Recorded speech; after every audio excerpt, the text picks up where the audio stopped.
অনেকদিন ধরেই একটা গুঞ্জন ছিল যে যারা র্যাবে চাকরি করে মানবাধিকার লঙ্ঘন করেছে, গুম খুন করেছে, তারা কিভাবে অন্য দেশে গিয়ে সেই দেশে শান্তি রক্ষা করে। জি, আমি জাতিসংঘ শান্তিরক্ষী বাহিনীর কথাই বলতেছি।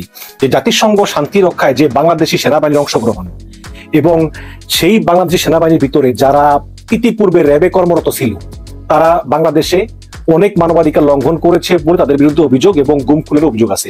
তো সেই সব সাবেক র্যাব কর্মকর্তারা তারা জাতিসংঘ শান্তিরক্ষা মিশনে অংশগ্রহণ করে অন্য দেশের শান্তি রক্ষা করার কতটুকু যুক্তিসঙ্গত সেটা নিয়ে কিন্তু অনেক প্রশ্ন ইতিপূর্বে উঠেছে। এবং আমরা দেখেছি যে নেত্র নিউজ এবং ডয়চে ভেলে তারা একাধিক প্রতিবেদন করেছে যুগ্মভাবে। ডয়চে ভেলে 1 বছর আগে একটা প্রতিবেদন করেছে নেত্র নিউজ সহ, সেটার হেডলাইন ছিল ইনসাইড দ্য ডেথ স্কোয়াড, এবং নেত্র নিউজের প্রতিবেদনটার নাম ছিল জল্লাদের জবানবন্দি। আবার ঠিক 1 মাস আগে ডয়চে ভেলে আরেকটা প্রতিবেদন করেছে, এটার হেডলাইন ছিল টর্চারার পিসকিপার্স, এবং নেত্র নিউজ তাদের হেডলাইন করেছিল কালো র্যাবের নীল হেলমেট। এবং এইসব প্রতিবেদনে র্যাবের বিরুদ্ধে গুরুতর মানবাধিকার লঙ্ঘনের অভিযোগ আনা হয়েছে এবং এইসব র্যাব কর্মকর্তাদের জাতিসংঘে অংশগ্রহণ অবাঞ্ছিত করার জন্য সুপারিশ করা হয়েছিল। আমি যদি একটু নেত্র নিউজের জল্লাদের জবানবন্দি পড়ে শোনাই, সেখানে র্যাবের একজন কমান্ডার তিনি নাম প্রকাশ না করা শর্তে তিনি বলেছেন যে কিভাবে এই র্যাব কর্তৃক গুম খুনগুলো করা হয়েছে। এটা মনে পুরো প্রতিবেদন আমি একটু 2টি তারিখ পড়ে শোনাই। একজন র্যাব কমান্ডার বলতেছেন যে আমি একদিন ঘড়ি ধরেছিলাম, যে অপারেশনটা আমি করেছি ইট tax at least 20 minutes. 20 minutes পর্যন্ত একটা শব্দ আসতে থাকে, তারপর আস্তে আস্তে শেষ, একটা গঙ্গানির শব্দ। কারণ গুলি করার পরে হার্ট তো আর রক্ত পাম্প করতে পারে না, সো কণ্ঠ থেকে একটা গ্যার গ্যার শব্দ বেরোতে থাকে। আপনি বুঝবেন যে ওই মানুষটা অক্সিজেন খুঁজতেছে। যখন মানুষটার কণ্ঠ থেকে গ্যার গ্যার শব্দ বের হয়, সে অক্সিজেন খুঁজতেছে, কিন্তু সে অক্সিজেন পাচ্ছে না। তো নেত্র নিউজ এবং ডয়চে ভেলের অনুসন্ধানী সাংবাদিকের কাছে এভাবেই একটি কথিত ক্রসফায়ারে একটা মানুষের মৃত্যুর মতোটি বর্ণনা করেছিলেন র্যাবের এক সাবেক কমান্ডার, যিনি নিজেই এক বা একাধিক ব্যক্তিকে ক্রসফায়ারে হত্যার সঙ্গে জড়িত ছিলেন। তো এই ধরনের একটা সংবাদ করেছে ডয়চে ভেলে এবং নেত্র নিউজ। এবং 1 মাস আগে যে প্রতিবেদনটা করেছে ডয়চে ভেলে এবং নেত্র নিউজ, সেখানেও কিন্তু কালো র্যাবের নীল হেলমেট এই শিরোনামে সেখানে 3 জন র্যাবের সাবেক কমান্ডারকে সরাসরি মানবাধিকার লঙ্ঘনের জন্য অভিযুক্ত করা হয়েছে, যারা কিনা মানবাধিকার লঙ্ঘনের পরবর্তীতে তারা জাতিসংঘীয় শান্তিরক্ষা বাহিনীর বিভিন্ন পদে তারা কর্মরত ছিলেন। এবং এদের একজন হচ্ছেন মেজর মাসুদ, আরেকজন হচ্ছেন মেজর নাইম, আরেকজন হচ্ছেন মেজর হাসান। যাই হোক, এই প্রতিবেদন করার পরে কিন্তু ক্ষমতাসীন আওয়ামী লীগ ডয়চে ভেলের উপর খুব ক্ষিপ্ত হয়, এবং এই কারণেই দেখবেন ইদানিং খালেদ মহিউদ্দিনের টকশোতে আওয়ামী লীগের কোন নেতা অংশগ্রহণ করে না। তো 1 মাস আগে ডয়চে ভেলে এবং নেত্র নিউজ যৌথভাবে এই প্রতিবেদনটা আবার প্রকাশ করার পরেই বিভিন্ন মানবাধিকার সংস্থা থেকে একটা দাবি উঠতে থাকে যে যেই র্যাব সদস্যরা বাংলাদেশে মানবাধিকার লঙ্ঘনের সঙ্গে জড়িত ছিল, তাদেরকে যাতে জাতিসংঘ শান্তিরক্ষী বাহিনীতে পদায়ন না করা হয়। এবং আমরা তারপরই দেখলাম যে আজকে একটা অ্যাকশন হলো, যে আজকে র্যাবের 2 সাবেক কমান্ডার তাদেরকে জাতিসংঘ শান্তিরক্ষা বাহিনী থেকে নিষিদ্ধ করা হয়েছে। কিভাবে বুঝলাম? যে এই 2 জন র্যাবের সাবেক কমান্ডার, দুজনই লেফটেন্যান্ট কর্নেল পদমর্যাদার, তাদেরকে জাতিসংঘ শান্তিরক্ষা বাহিনীতে পদায়ন করার জন্য নিজ নিজ বাহিনী থেকে প্রত্যাহার করা হয়েছে, যে তাদেরকে জাতিসংঘ শান্তিরক্ষা মিশনে পাঠাবে। কিন্তু পাঠাতে গিয়েও শেষ পর্যন্ত বাংলাদেশ সরকার আর পাঠায়নি। কেন পাঠায়নি?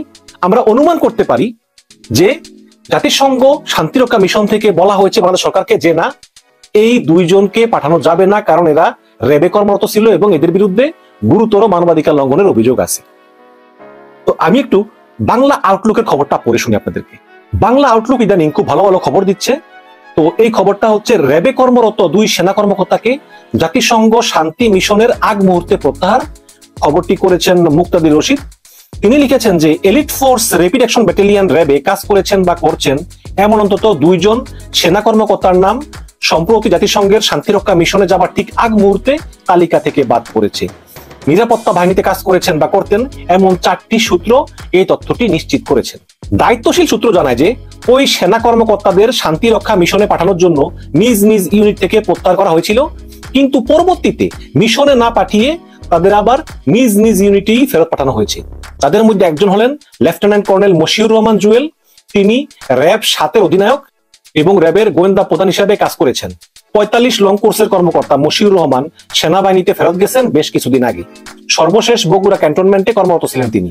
অন্যজন হলেন বর্তমান র্যাব 7-এর অধিনায়ক, মানে বর্তমান কর্মরত র্যাব 7-এর অধিনায়ক লেফটেন্যান্ট কর্নেল মাহবুবুল আলম। তিনি মশিউর রহমানেরই কোর্সমেট, তবে 46 BM এর লং কোর্সে তিনি কমিশন পান। মশিউর রহমান জুয়েলের সঙ্গে 18ই জুন যোগাযোগ করা হলেও তিনি কোনো কথা বলেননি। তবে মাহবুব আলম বাংলা আউটলুকে বলেন যে এটা রুটিন একটা প্রসেস, এটা সিনিয়রদের ডিসিশন।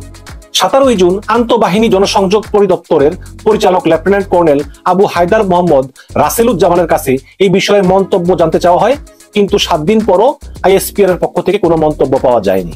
এদিকে একজন ঊর্ধ্বতন সামরিক কর্মকর্তা নাম প্রকাশ না করার শর্তে বলেন যে তাদের দুজনকে মিশনে অংশগ্রহণের জন্য ক্লোজ করা হয়েছিল, তবে ঠিক কি কারণে তাদেরকে আবার নিজ নিজ ইউনিটে ফেরত পাঠানো হয়েছে তার বিস্তারিত তিনি জানেন না। কোন মিশনে পাঠানো হচ্ছিল বা কোন, বিশেষ করে জাতিসংঘ শান্তিরক্ষা মিশনে তো অনেকগুলো দেশ আছে, ঠিক কোন দেশে পাঠানো হচ্ছিল বা পাঠানোর প্রস্তুতি নেওয়া হয়েছিল আমি তার বিস্তারিত জানি না বললেন তিনি।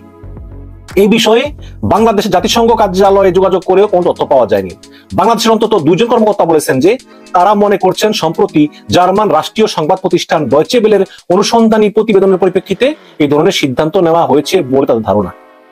গত 21শে মে জার্মান সংবাদ মাধ্যম ডয়চে বেলের এক তথ্যচিত্রে বলা হয়েছিল যে নির্যাতন এবং হত্যার সঙ্গে জড়িত কর্মকর্তাদের জাতিসংঘের শান্তিরক্ষা মিশনে পাঠিয়েছে বাংলাদেশ এবং শ্রীলঙ্কা। এবং ডয়চে বেলের তথ্যচিত্র প্রচারিত হবার পর আইএসপিআর এর পক্ষ থেকে 25শে মে জানানো হয়েছে যে সম্প্রতি ডয়চে বেলে কর্তৃক টর্চারার ডিপ্লয়েড অ্যাজ ইউএন পিসকিপার শিরোনামে প্রচারিত ডকুমেন্টারি বা তথ্যচিত্রে জাতিসংঘ শান্তিরক্ষা মিশন নিয়োজিত বাংলাদেশ সেনাবাহিনীর সেনা সদস্যদের নিয়ে একটি বিভ্রান্তিমূলক প্রতিবেদন উপস্থাপন করা হয়েছে। দায়িত্বশীল সূত্রগুলো বাংলা আউটলুকে বলেছে যে বাংলাদেশ সেনাবাহিনীতে কর্মরত উচ্চ পদস্থ কর্মকর্তাদের শান্তিরক্ষা কার্যক্রম পাঠানোর আগে তাদের বিরুদ্ধে গুরুতর মানবাধিকার খুনের কোনো অভিযোগ আছে কিনা তা যাচাই করা শুরু হয়েছে। এবং এটা জাতিসংঘেরও কিন্তু দাবি, কারণ আওয়ামী লীগ সরকারকে ইচ্ছা করে যাচাই করে এগুলো করে না তো, কারণ যারা মানবাধিকার লঙ্ঘন করেছে তারা তো আওয়ামী লীগের জন্যই করেছে, আওয়ামী লীগকে ক্ষমতা রাখার জন্যই করেছে, এবং এই মানবাধিকার লঙ্ঘনগুলো করা হয়েছে বিএনপি জামাতের উপরে। সুতরাং এরা তো আওয়ামী লীগের কাছে পবিত্র, কিন্তু জাতিসংঘের অভিযোগের পরে আওয়ামী লীগ এই মানবাধিকার লঙ্ঘনের যাচাই বাছাইগুলো করতে বাধ্য হচ্ছে। জাতিসংঘ শান্তিরক্ষা কার্যক্রমে 1994 এবং 2009 সালে 2 দফায় অংশগ্রহণ করেছেন অবসরপ্রাপ্ত major general doctor Mohammad Naim Ashfaq Chowdhury. অবসরের পর তিনি এখন গবেষণা করতেছেন। বাংলা আউটলুকে তিনি বলেন যে আমাদেরই একজন সেনা কর্মকর্তা মানবাধিকার লঙ্ঘনের কারণে জাতিসংঘ শান্তিরক্ষা মিশনে যোগদান করতে পারবে না, তা আমাদের জন্য অত্যন্ত কষ্টদায়ক। প্রতিষ্ঠান এবং দেশের জন্য এটা খুবই দুঃখজনক খবর। 23শে জুন 2023 সালে মানবাধিকার বিষয়ক আন্তর্জাতিক বেসরকারি সংস্থা অ্যামনেস্টি ইন্টারন্যাশনাল দাবি জানায় যে জাতিসংঘকে অবশ্যই শান্তিরক্ষা বাহিনীতে বাংলাদেশের আইন প্রয়োগকারী কর্মকর্তাদের ভর্তির বিষয়টি পর্যালোচনা করতে হবে। তারা আরো বলে যে শান্তিরক্ষী বাহিনীর মানবাধিকার লঙ্ঘনের ট্র্যাক রেকর্ড থাকা উচিত নয়। জাতিসংঘের আন্ডার সেক্রেটারি জেনারেল জিন পিয়ারে ল্যাক্রোইসকে অবশ্যই বাংলাদেশের নিরাপত্তা বাহিনীর দ্বারা মানবাধিকার লঙ্ঘনের পর্যালোচনাকে অগ্রাধিকার দিতে হবে এবং নিশ্চিত করতে হবে যে দেশে মানবাধিকার লঙ্ঘনের অপরাধীদেরকে জাতিসংঘ শান্তিরক্ষা মিশনে মোতায়েন করা যাবে না। তো দর্শক, এই ছিল খবর, এবং এটা অবশ্যই সুসংবাদ, কারণ দীর্ঘদিন ধরেই কিন্তু দাবি উঠেছিল যে একজন মানবাধিকার লঙ্ঘনকারী কখনোই জাতিসংঘ শান্তিরক্ষা মিশনে গিয়ে শান্তি রক্ষা করতে পারে না, যে কিনা নিজ দেশেই গুম খুন এবং মানবাধিকার লঙ্ঘনের সঙ্গে জড়িত। এবং দেরিতে হলেও এই কার্যক্রম শুরু হয়েছে, এবং আজকে এই খবর হচ্ছে যে লেফটেন্যান্ট কর্নেল মশিউর রহমান জুয়েল এবং লেফটেন্যান্ট কর্নেল মাহবুব আলম তাদেরকে জাতিসংঘ শান্তিরক্ষা মিশন থেকে প্রত্যাহার করা হয়েছে। তার মানে এটা একপ্রকার নিষেধাজ্ঞা, তাদেরকে জাতিসংঘ শান্তিরক্ষা মিশনে নিষিদ্ধ করা হয়েছে।